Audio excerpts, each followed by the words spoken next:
Everyone, welcome back to TV Guys, the show where Brian's the know-it-all and I'm the self-sabotager. I'm Matt, I'm Brian. and we'll leave that up to you about how true that is.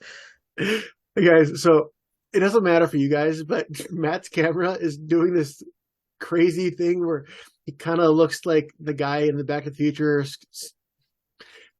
2 when they go to the future and like the computer guy is glitching. Matt's camera is doing that right now.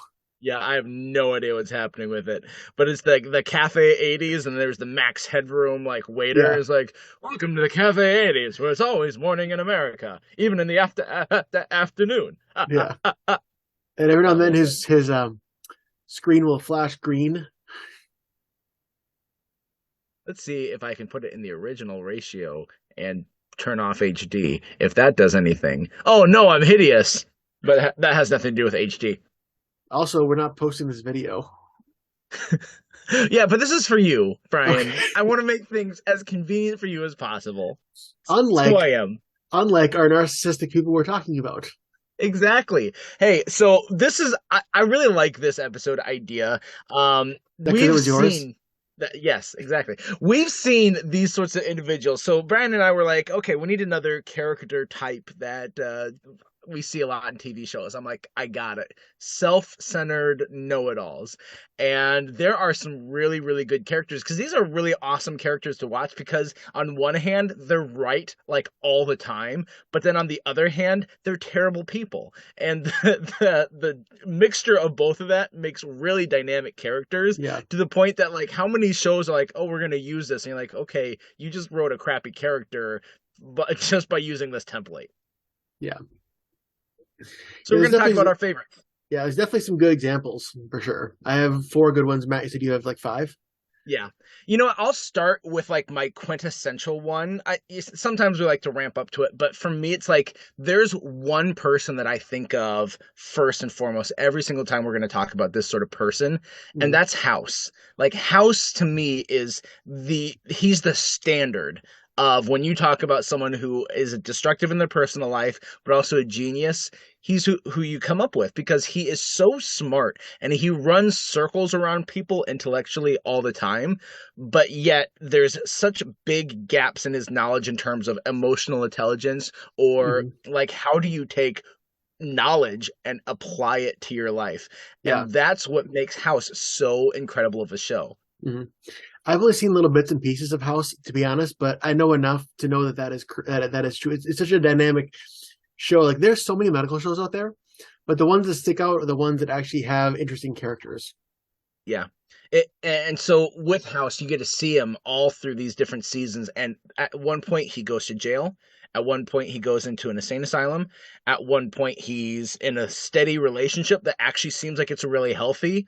At another point, he's destroying that exact same relationship. Hmm. So, like, there's all these different facets of it. And what I really also love about House, too, is that because he's right so much, he is so self assured on where he stands on everything.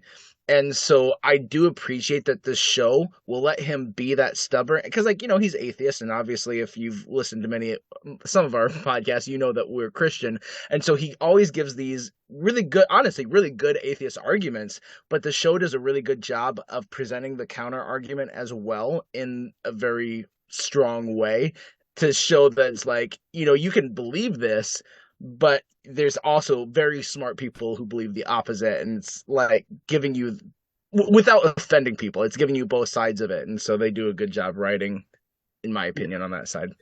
yeah, definitely. Matt, is it so? I think as you were speaking, I realized I missed an obvious one that I'm gonna add to my list because you could basically everything you said, you could probably say about this character as well.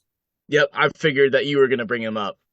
I wasn't until you started talking. I'm like, oh, this is just like Dr. Cox from Scrubs. In fact, 100%. they had an episode called My House where he like stubs his foot, and so the rest of the episode he has to walk with a cane like House. Yep. And same thing, he's a great doctor, but he knows it, and he has a superiority complex. Like I am better than you, and yeah, it might be true a lot of the time, even down to the atheism.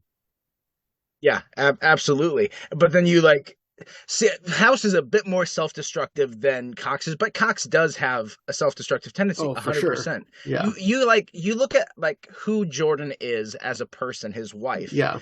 and like that sort of woman is can only end up with someone who hates themselves and wants to destroy themselves. Yeah. And and so it's like I don't know if the show ever really dived into why Cox got to be the way that he is, or if like that's just because I can't think of any time with that. But Well, they go ahead. they hinted at different times that his parents or that his dad was abusive, and that Sure. that was he had terrible parents. They never really dove into it much. It's little quips like, "Oh, like like I'm better off because my parents are dead," and like he had that moment with his sister when she's like, "You're the only one who remembers how terrible our childhood was," but you never really hear too many Sure. stories about it. But I think it's Yeah. clear that that's got to be a big part of it.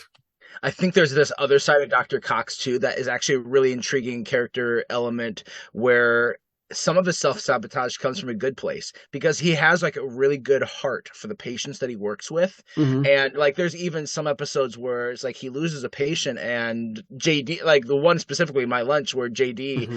is talking him through it is like the fact that it still hits you this hard after all these years, like that's the doctor I want to be. So it's Yeah. a really good design of him that like he doesn't take this bad news laying down. He like it hits him, it wrecks him when he loses a patient because he Yeah. still will hold on to the fact that like this is real people that we're working with. Hmm. And the flip side of that means that it's like he can't handle all of that all the time. He can't carry that with him. And I think that's a part of his self sabotage is that letting himself care for his patients is destroying him a little bit each and every day. Yeah. It is for sure. Yeah, Yeah. So we got our doctors out of the way. we did. Along those same lines, like we joked too about everything could be said about Dr. Cox. The same thing that we said about both House and Cox can probably be applied to Sherlock from the BBC. Oh, he's a great Especially one. I didn't even think of it. Go ahead. Yeah, and especially because House is based off of Sherlock Holmes, Yeah. like Holmes' house, and then his best friend is Watson versus Wilson. So Hmm. like they are very intentional about that. So I don't have a whole lot extra to add about Sherlock, but I definitely wanted to bring him up because House and Holmes are synonymous. Yeah, for sure. And so I forgot to say at the top of this, my criteria is got to be intelligence and superiority complex. Yeah, there's one that you said that you had that I I'm not gonna Yeah. like knock on your pick because he's a good pick, but I think as I was thinking about it, I'm like, I don't know if I would put him in this category, but you can go ahead and share. Well, actually, I'll move into him. It was a little bit different because when you said that, I initially was like, oh, you mean Jeff Winger from Community? I think Yeah. he's got the superiority complex, especially in the beginning, for sure. Um, and it's not so much the intelligence, like knowledge wise, but he has like charisma and he knows how to work a room to get what he wants, kind of a deal. So I think Yep. he's close enough. Whereas I don't know if there's another category that I would put him in more. Yeah, that's fair. 100%. I'll give you that. He's like Yeah, right on the cusp of it. Like I said, I wouldn't put him in there because you're right that his intelligence is less like I know things and more like I can BS really, really well. yeah, and he can manipulate people very well. And he definitely has like he goes to Greendale, and like in the very first episode, he's one a character that definitely grows over time and becomes likable. But in the first episode, he's like, "Yeah, I'm better than all of you. I'm gonna trick this blonde girl into sleeping with me, and I'm gonna trick my old friend John Oliver. I forgot Duncan to give me all the test answers, and And then he realized that even this rinky-dink school that he thinks is beneath him, uh, kind of kicked his butt, and the girl ended up not falling for him. He ended up not getting the test answers, and he ends up actually having to go to school and learn things. Yeah. And here's the other part of this too that is why he's just on the fringe of this category is because to me there has to be an active self-sabotage. And I think that Jeff really more has consequences to it for his actions more Mhm. than like he can't allow. Like I think of self sabotage, like I think of Sawyer on Lost, where it's like the Mhm. second that things are good, he can't stay in that, and he has to do something to wreck it. And I don't see that with Jeff. He doesn't always make the right choice, and he makes a lot. He Mhm. has a lot of consequences that he deserves Yeah. that come at him. but that's why he's just kind of on the fringe, and he's just like, he's like Michael Bluth of Arrested Development, the same type of character where it's like he thinks he's the smartest in the room, and he is selfish, but he's not Mhm. quite self-sabotaging. I think Michael is a little bit more self-sabotaging than Jeff is. Yeah. Well, the thing about Michael is that Michael thinks that his family is crazy, and he's right, but he's also crazy. Yes. And this is the last time you'll ever see me. All right, Matt, who else you got? I think because I brought up Michael, I think like we'll leave it there, and I'll let. Oh, you know what? Actually, okay, I can pivot. So, Pivot. talking I thought about, pivot. by the way, I thought about Ross, but he doesn't quite fit, I don't think. Yeah, he's another one that, see, and I think that's why I might be too strict in this category, because all three of those that we just talked about are all like on that same edge of the bubble. Because Ross is another one that he is intelligent and he makes bad choices, Yeah. but it's not like he's purposely trying No, to screw up his life. but whatever category Ted Mosby's in, that's where I would put Ross, and I wouldn't put them in this category. Yeah, I agree. So someone I would put in this category, even though I don't watch a lot of that, is someone like Rick from Rick and Morty. Okay. And that Rick he's very, very smart. Now his genius is limited to more scientific stuff, but he also knows a lot about other timelines. He knows a lot about different universes, different planets. So he's more of like this traveler sort of knowledge where that's the experience that he has, but he also knows a lot about science. Yet how many times does he make choices? And I can't even say that like I've seen a lot of Rick and Morty. I've only seen like maybe half a season, but I've also followed some things that people have posted, like why turn yourself into a pickle? For what reason is that going Yeah. to benefit anyone? Or seeing some of the things that he does with Morty and how he treats them, or like Yeah. especially other universes versions of Rick too that don't have Mhm. as much caring of Morty and they're Yeah. just there to mess up crap. Like Rick fits this 100%. Oh, for sure. I've only seen little bits and pieces, so I couldn't speak to it much, but I agree that I think Rick definitely fits. So who else do you have? Because there's some other great ones we got. Okay. Another great one I have, and you might not think of him, is Sheldon Cooper from The Big Bang Theory. He's Hmm. definitely intelligent, and he's Yes. not like narcissistic in the same way, but he definitely has some narcissism where it's like he thinks that he is better than everybody else, and he has said as much, to the point of even like he's always belittling Howard for not being a doctor, and there's a lot of reasons to belittle Howard, but not because he's not a doctor, and like he kind of has the mentality of whatever he wants should matter most because he is the smartest and like Sheldon's so great. And you see it in young Sheldon as well. Like everything revolves around him. He creates the roommate agreements, and we've seen that Leonard has to bend to his way all the time. He can't whistle. He can't change the thermostat. He can't do everything else because it's got to be Sheldon's way. Yeah. The inflexibility of Sheldon is his biggest self-sabotage, that Yeah. he's a character, and maybe this maybe is more like a subdivision of this arc that this character type that we're talking about, because there are Mhm. some that they are self-sabotaging but not intentionally, like House. It's a like, I won't be able to trust people, and Mhm. that's something that some of these other characters that we've talked about have that, but Sheldon is definitely in that realm of I can't trust people, and when you can't trust people you are setting yourself up for hurt, Mhm. pain, and failure. And so he definitely fits into that subsection of, and maybe that's more where we're going to put Jeff, because Jeff Winger does have that problem of I can't trust the people around me. And he Yeah. tries and he grows in that. And that's what Greendale is for, is him learning how to value what other people bring to the table instead of his Yeah. own stuff. And Sheldon and Jeff both have dad issues. Yeah. I mean, I think you're going to see that with every single character we're going to talk about. Yeah. I find that funny because it's like everyone kind of understands how important a strong male role model that's Yeah. positive in your life is, and no matter what your family unit looks like there needs to be, every Mhm. single person needs that. Studies Yeah. are showing that for sure. Yeah. If you were gonna do like if we were gonna do an episode of characters with bad dads, we'd probably have to do two separate ones. Characters who are bad dads from Lost and characters with bad dads from all other shows. God, does anyone on Lost have a good dad? Nope, we all suck. Okay, that's No, great. Jin had a great dad. Yes. Oh man, Jin's dad was the MVP, bro. That guy. Oh, I loved him. Yep. Everybody else, I mean, yeah, pretty much. Like Hurley had dad issues, and his dad wasn't like phenomenal because he did leave him. But like he does get credit, even though he got brought back because of the money. He does Yeah. try when he comes back. Yeah. He When he does try came and make back, up. he stayed, and Yeah, he definitely maybe gets the most improved award. yeah. But maybe that's just because we love Cheech Marin. Let's be honest. Yeah. Cheech is great. All right. Is Uh, that so I had Sheldon. Who else you got? who did I have? I didn't write this down. I felt like I had what because I kind of wanted to end my list on this guy, but I can't think of who I had before that. So I'm gonna try and think. But I'm gonna throw out my one of my favorite characters of television history of all time. Now when we talk about anti-heroes, like sure, House fits our category really well, but You might have the this is same one as mine. Let's go like ahead. the best anti-hero ever, and that's Yep. Walter White. Yep. Walter White was on my list, so I got one more other than Walter White for sure.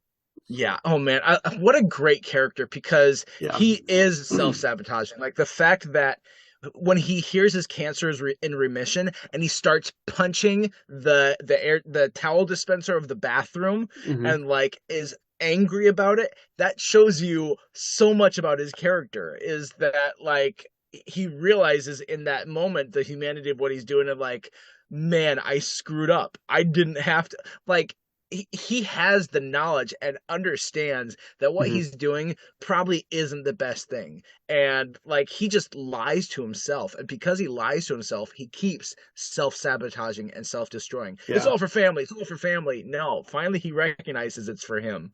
I think it was a family in the. I think it was for family in the pilot, but it very early on switched to. I mean, he even admitted in the finale when he finally. I think that was such a release for him to admit to Skylar, "I did it for me. I liked it. I was good at it." Yeah. Yeah, yeah, you understand that with what happened with gray matter and how things Mhm. ended there, and then like him ending up as a high school chemistry teacher when like even when he's in that party in the first season when he's at Gretchen and Elliot's Yeah. party and everyone's just like, "Oh, you teach what college?" And they're all assuming because they know how smart he is and they know that someone who would work at Gray Matter should be on that level of like teaching at such a high capacity instead of these kids who don't even want to be in the class. And so he knows he got gypped and he's like, I'm good at this. I know I'm smart. I need to show how smart I am. Yeah. And he was finally able to show that. Did they ever explain why he couldn't have become a professor at a university? If he has the credentials and the intelligence, why was he stuck as a high school teacher? They didn't comment on it. But maybe like if you think about what we see of Walter, do you think he would interview well? Do you think this guy who has to be the smartest one in the room and doesn't tolerate any people like disrespecting him and not having trust in him, do you think that he would last long in a position outside of, his That's neutered true. high school career? Yeah, I mean, there's probably story there left on the table, but I mean, I'm not saying that Breaking Bad's a bad show. I think, let's focus on the meth for now. That's your new quote. Yes. This is a slogan for 2023. Let's focus on the meth for now.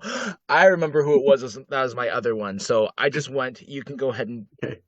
Well, share. good transition. So Walter White, as we know, was played by Bryan Cranston. How about Bryan Cranston's TV son from Malcolm in the Middle, the titular Malcolm? Yeah. Um. I don't remember. I've watched a lot of Malcolm in the Middle, but I don't remember like very a Okay. lot of moments. So why don't you tell me why you Well, put him in here? because from very early on, the premise of Malcolm in the Middle is that Malcolm is like a genius kid who just has he's thinks so much more. He has so much intelligence, and because of that, he has a lot of times he has this superiority complex. He gets into like the typical sitcom hijinks, but I'm trying to remember specific things too. Like he does have this superiority complex, and how he thinks that he's the greatest in the world. And I think it really comes down to shows when it comes to their grandma.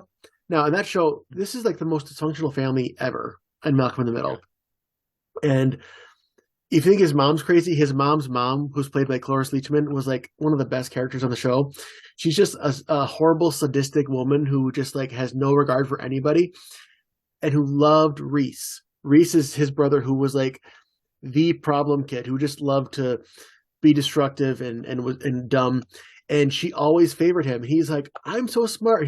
She's like, yeah, whatever. You'll never last in the real world. He's a fighter, and you're.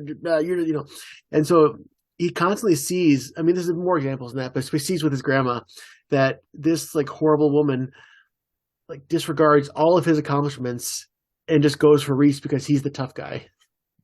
Yeah.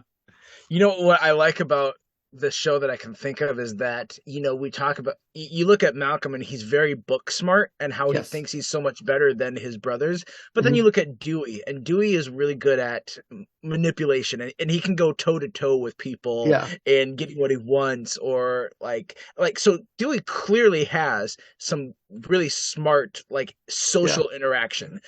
You look at Reese, and Reese might not be very book smart, but he is a tremendous cook. Like, he Yep. finds his passion in chef. And I don't remember enough of the show to know what happened with Francis, or where we see, if we do, his smartness. That's a word. Yeah. Well, we Come see that out. in that season when he was running the ranch with that guy, and he actually was like very capable at his job. And then And the then he gave show, the ranch to his brother to own, to run with Ashton no, Kutcher. yep, pretty much. Oh, that's right, because they're brothers in real life. They Yeah. are. Um. So funny thing though is real side step. They really murdered his character because they had a whole season where Francis had responsibility and he was running the ranch going great. And then the next season, they couldn't have they didn't want to have a whole Francis subplot because most of the show Francis had like his own separate series Yeah. because that actor was going to be doing stuff. He wasn't in the show the last two seasons as much. He just would pop in here and there, Hmm.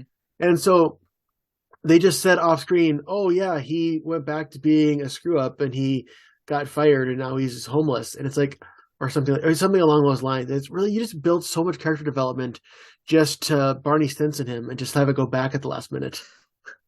I love that you use that phrase. What a, Yeah. what a great phrase to, and we all know what you're talking about. Yep. Um, but yeah, Malcolm, it's hard for me to think of the self-sabotaging part of Malcolm, because he's just his life that he's in, and all Hmm. of this family around him, and the things that happen to that family and in Hmm. that family. It, it's hard to know where the blame lies. Like, where does it start? Where does it end? There's just problem after problem that they have every single week. So Hmm. I just don't know enough to back you Yeah. up or fight it.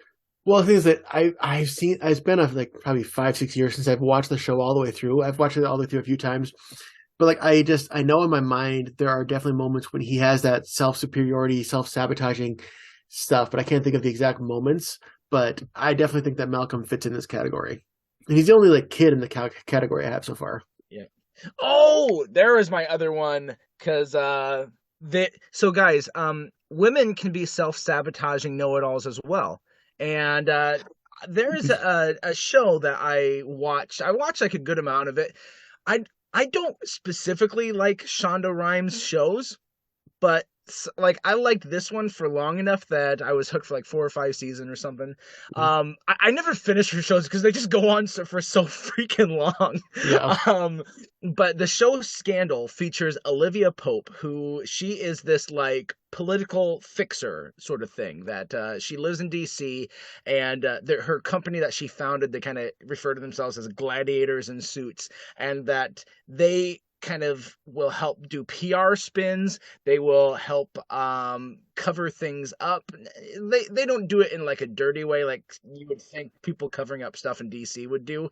Um, but it's just very dramatic. And she like works a lot with the White House and president. And the thing is that we find out in the first episode, her and the president, who is married, had like a thing a while ago.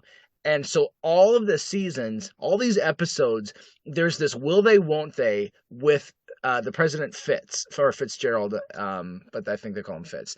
And so with her and Fitz, it's like this, like an inescapable vortex of I have to be with you, and they both know it's wrong, and they both know it can't get out, and if it does, it's going to destroy the White House and scandal, hence the name.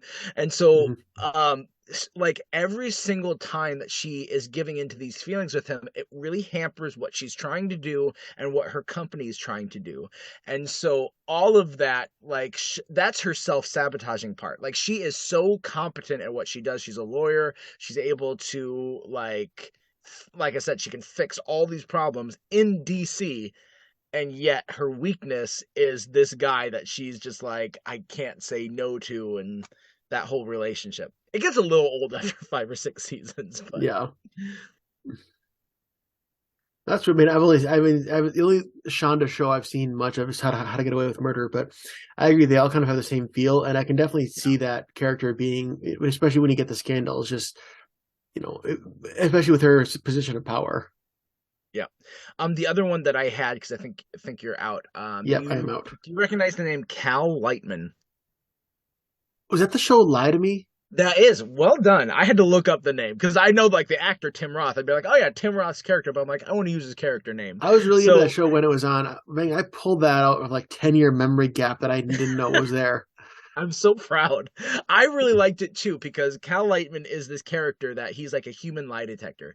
And he creates this company that they also are all trained in it, but none of them are really as good as he is. And so because he always knows when someone's lying, it kind of is like he knows everything. And so, they bring him in for all these different things to like try and solve crimes, to try and prevent terrorist attacks, et cetera, et cetera, et cetera. I think this also takes place in DC, if I'm not mistaken. Yeah, it does. That sounds about right. Again, why do I And know this?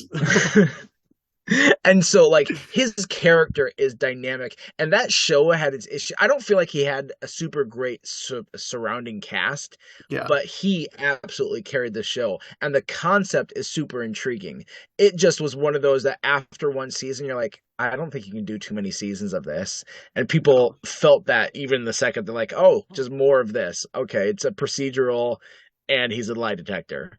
So it lost its bite that it had, but the concept starting off and his character is really good. Yeah. As you mentioned, this is maybe a throwaway comment. I think because I haven't seen the show in a long time, but I used to watch a lot of Bones, and I think whatever her name is, Zoe Deschanel's sister, who's the main character of Bones, I think her character could fit into this category too. I never watched Bones. I think I saw like 5 minutes of an episode once. I'm like, oh, is this what Bones is? Okay. I watched it for a while. I mean, there's some good episodes, and they have a decent cast, but I don't remember enough about it. It's kind of like in my foggy memory. Apparently, I remember Lie to Me very well, and I watched way more of Bones than I ever did Lie to Me. But I I like believe, how it's like you're equal parts impressed with yourself and disgusted with yourself.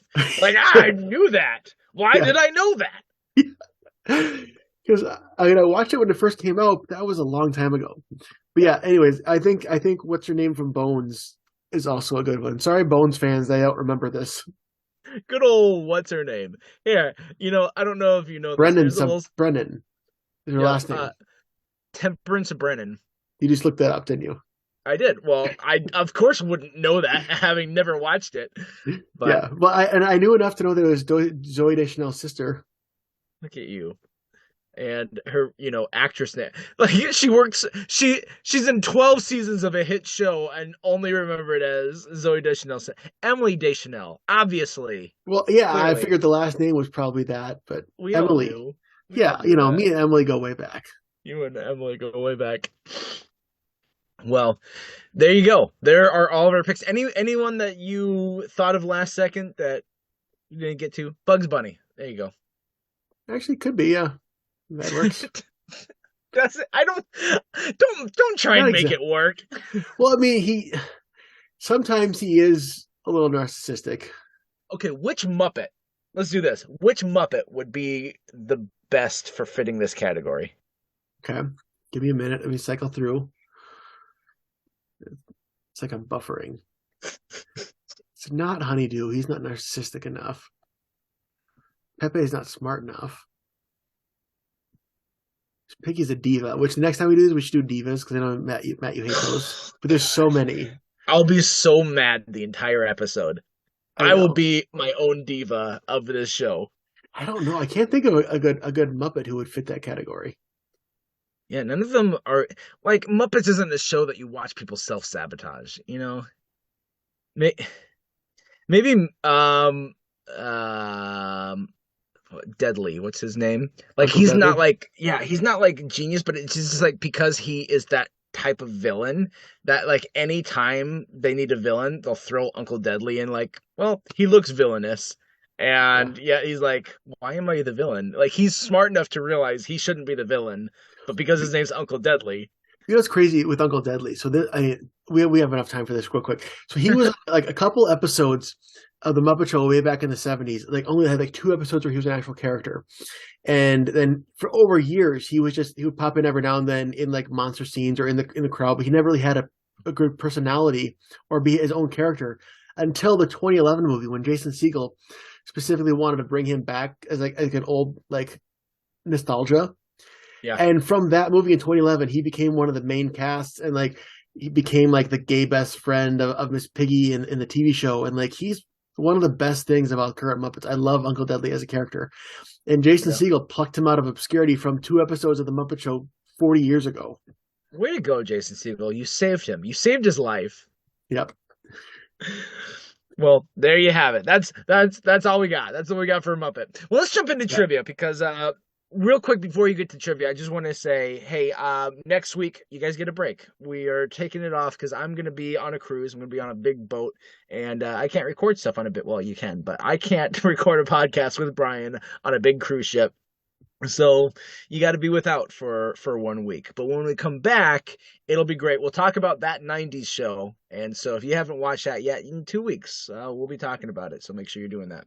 Yep. Anyway, last week's trivia. So we talked about shows that hooked us, or like the moments that we were hooked on a show. Yep. So one of the shows that we both talked about was Lost, because there's a lot of great moments that hooked us. And Oh so yeah. my question was, the in Lost, the flight Oceanic 815, we have heard that a number of times, but did you know that the Oceanic airline is used in media more than just Lost? So where did it originate? What movie from the 90s? And that movie was starring Kurt Russell, called Executive Decision, Hmm. about an airplane that gets taken over by terrorists, and Kurt Russell with Steven Seagal, who dies like before they even get on the airplane, are supposed to get onto the plane to help take back the plane from the terrorists. So, Nice. I've never that sounds seen like a or 90s, that sounds like a 90s movie. oh, it definitely does. And I've never seen or heard of this movie until Matt told me about that. I liked it. And then yeah, it wasn't too bad. All right, this week's trivia. What do you got, Brian? So one of the characters you mentioned was Rick from Rick and Morty, and one of the characters I mentioned was Jeff Winger from Community. So, what is the real life connection between the creation of these two characters? Oh, they're brothers. Yes, they are. my brother's an animated doctor? Yes. And actually, here's a bonus one I just thought of, and this was bonus because we've I'm almost certain we've talked about this in the podcast. It was a long time ago, but we Mhm. talked about how Francis on Malcolm in the Middle was played by Chris Masterson, whose brother is Danny Masterson, who's controversial but was on The Ranch and That 70 Show. Yeah. Who was the third Masterson brother, and what popular TV show was he on? The third Masterson. Yeah. He is the master of being the third. That was a Yes. terrible joke. Cut that. You're not going to cut it. You're Nope. keeping this in. Yeah, I am. Everyone's hearing my shame. Do you know this answer, Matt? I don't. Okay. I mean, if I think about it, maybe I'll come up with it, but I'm not letting myself think. It's been a busy week, guys. Had a lot of busyness preparing Yeah. for things coming up. So, hey, Yep. speaking of busyness, give yourself a break, guys. Take a Yeah. rest. Glad you listened to this podcast. Put your feet up. Have fun. Have a great week. Enjoy your week off from us. Until next time, I'm Matt, I'm Brian. and we're reminding you to stay tuned and keep watching.